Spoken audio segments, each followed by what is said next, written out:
Everyone, this is the Gardening Snail of Livingston, California, just trying to keep the community informed and local government as honest as possible.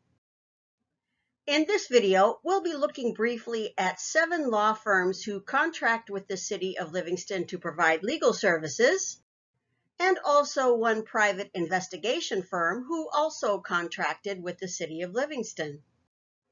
As an introduction to my current fixation on legal fees, I have in the past had a more laser-like focus on Brenner LLP since they were hired in July 2021. And it seemed like the very first thing the new city attorney had to do was get into verbal spats with members of the public at city council meetings. While going through invoices for Brenner, I would find occasional references to other law firms. Scanning through warrant registers also produced company names. Some I was familiar with, others I was not. That, coupled with the chain of events that seemed to have been triggered by the July 2021 termination of our city manager, I got to thinking, just how many lawyers does it really take to run a city?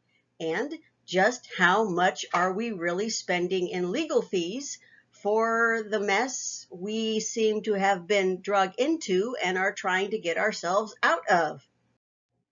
This video attempts to give a brief answer to the question of the who we are paying for legal services. I hope to answer the question of the how much we are paying them in future videos. What I have found out so far is 7 law firms and 1 private investigation firm, which are in no particular order. Myers-Nave, which was the firm we'd had for several years prior to hiring Brenner.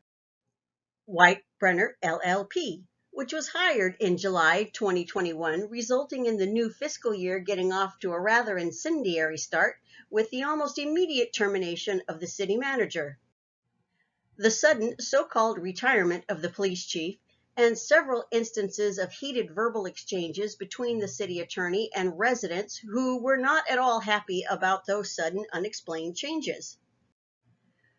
Buchalter, I'm sorry if I butchered their name, a full-service law firm who appears to be handling some of the employee risk management issues that arose beginning in 2021.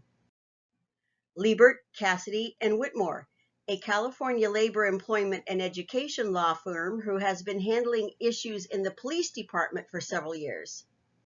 Arata, Swingle, Van Egmond, and Hartlinger, sorry if I butchered the name, personal injury lawyers specializing in analysis of insurance coverage. Booton Jones, who specializes in nearly all matters of business law with a labor and employment law component, and has done work related to the Public Works and Police Department. Hanson Bridget, a full-service law firm with specializations in appellate work, cannabis law, employee benefits, environmental law, government, ethics, and public sector litigation. Best, and Krager. Longtime residents might recognize this name from when the city attorney supplied by Best, and Krager was tasked with finding a water rate consultant. The rate consultant chosen was the one who wrote the rate study that eventually led to the recall election of 2010, which took place about 2 months before the November general election. Currently, Best, and Krager appears to be involved in employee risk management issues. We sure do seem to have an awful lot of employee risk management issues lately. We are going to wrap up our list for today with Nation and Badia Investigations, a private investigation firm that specializes in workplace misconduct, harassment, discrimination, and background investigations for law enforcement. If you like what I do here, please subscribe to my YouTube channel and follow me on Facebook. If you don't, well, thanks for sticking it out this long. Don't forget the disclaimer. Editorial comments and historical recollections are my own as a resident of Livingston and City Council watcher since at least 2007, and does not represent the views and opinions of the City Council or the City of Livingston itself.